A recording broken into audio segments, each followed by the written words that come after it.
وعليكم السلام ورحمة الله وبركاته.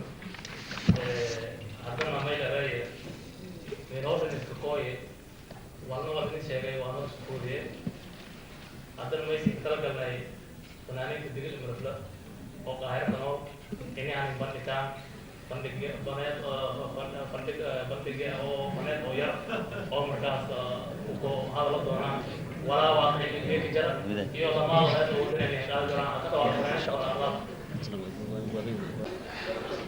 iskadhaw saneedinigu haskul jeesne iskadhaw saneedinigu haskul jeesne igoi dhaankowaena isoodenisumudegaydune igoi dhaankowaena darasoodenisumudegaydune iskadhaw saneedinigu haskul jeesne iskadhaw saneedinigu haskul jeesne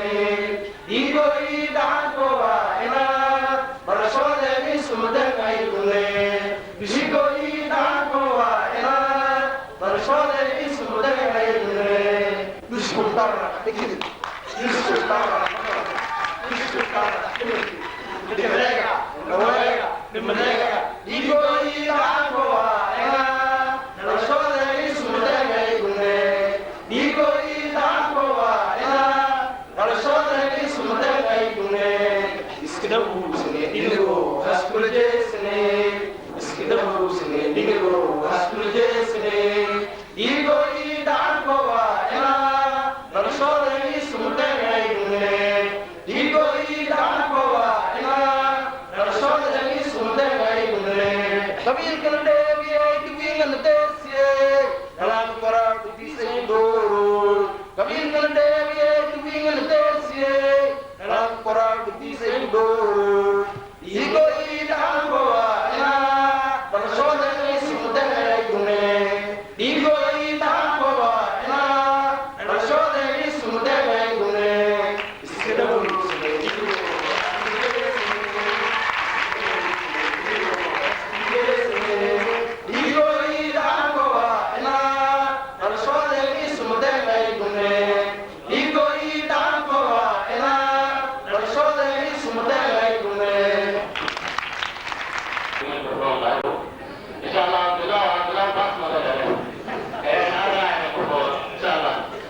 afar labaatanka bisha koowaad sanada 2008 waa xaflad weyn oo aad u qiimo badan lagu qabtay qaacatul mutamaraad oo ka tirsan asar shariif isla markaana qaacooyinka shirka loogu talagalay shirkaas oo ashiradiisu taa isku xirka beesha digil iyo mirafle isla markaana iska warqabka iyo sidii looga warqabi lahay beesha digil iyo mirafle isla markaana ku kala sugan dacalada adduunka isla markaana ku sugan gudaha wadanka Soomaaliya shirkan caawa oo lagu qabtay qaacatul mutamara ayaa sidoo kale looga hadlay sidii loo horumarin lahaa dugsiyada ku yaala magaalada Baydhabo isla markaana wax ku bartaan dhallaanka digil iyo mirafle isla markaana horumarka waxbarashada shirkan sidoo kale waxa looga hadlay isla markaana lagu guwaabiyay dhalinyarada Soomaaliyeed isla markaana qoomiyadda digil iyo mirafle shirkaas ka soo qayb galay shirkaas oo ay ka soo qayb galeen dad magac ku leh dalka Soomaaliya isla markaana Dr. Maxamed Nuur Jilay Sharif Abdullaahi Nuurow Sheekh Cabdirasaaq Sheekh Sidow Macalin Aadan Axmed Sheekh Yarow iyo Suldaan Dabarow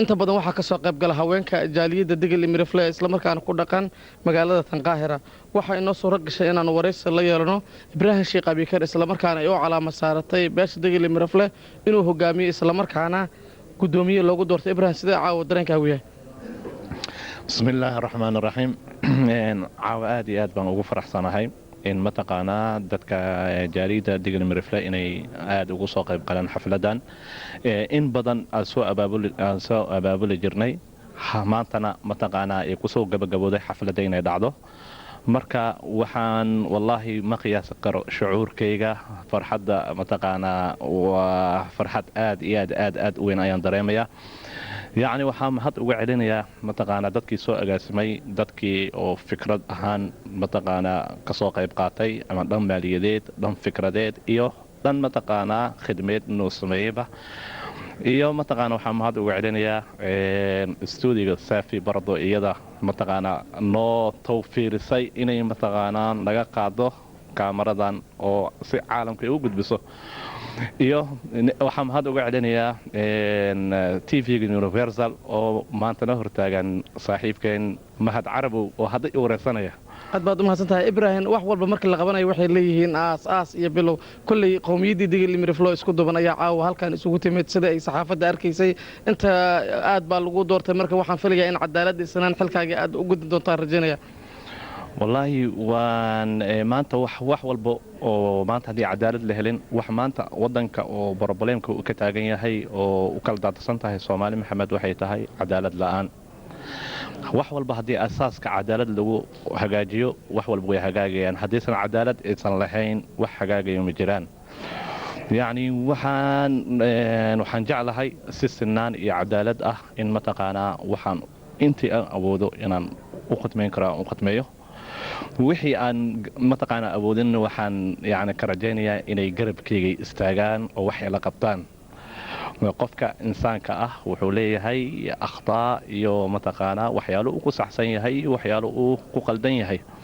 marka qaladkayga iyaga kara, laakiin aniga wixii oo dadaal ah waan bixinayaa hadduu ilaahay yiraahdo. aad iyo aad ayuu u mahadsan yahay. kaas waxaa Ibrahim Sheekh Abikar isla markaana gudoomiyaha jaaliyadda digil iyo mirifle ee magaalada Qaahira oo caawa loogu doortay inuu hogaamiyo jaaliyadda digil iyo mirifle. sidoo kale baaq loo jeedinayo daawadayaal, baaq loo jeedinayo dhammaanba dhibaatada ka taagan wadanka Soomaaliya isla markaa taa oo 17 sano la soo dhaafay burbur iyo halaha ku sugnayd magaalada Muqdisho iyo dhammaan dacalada ku xeeran dalka Soomaaliya ayaa baaqa ayaa waxaa isla markaa inoo akhrin doona Dr. Maxamed Nuur Jilay isla markaana ka tirsan siyaasiyiinta Soomaaliyeed ee dalka Soomaaliya. maanta ay taariikhdu tahay 24 bisha 1 2008 waxaa magaalada Qaahira ee dalka Masar ka dhacay kulan weyne ama shir weyne ay yeesheen jaaliyadda digil iyo mirifle ee ku dhaqan wadanka Masar.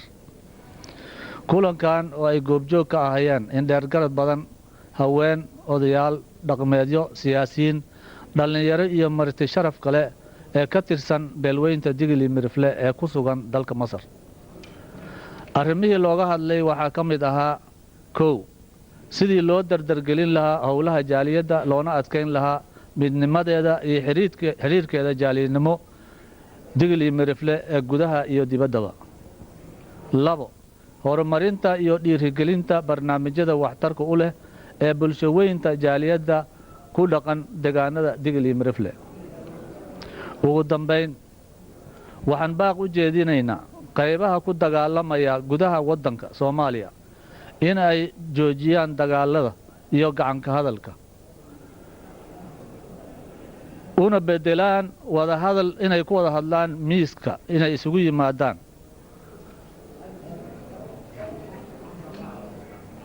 iyadoo u turaya bulshada ama dadweynaha taagta daran oo dagaalada 17 sano socday oo ay ragaadiyeen ama ay dhibaatada u geysteen, barakac kuna abuureen barakac, qax, abaaro, cudurro iyo dhibaatooyin bulshadeed oo fara badan.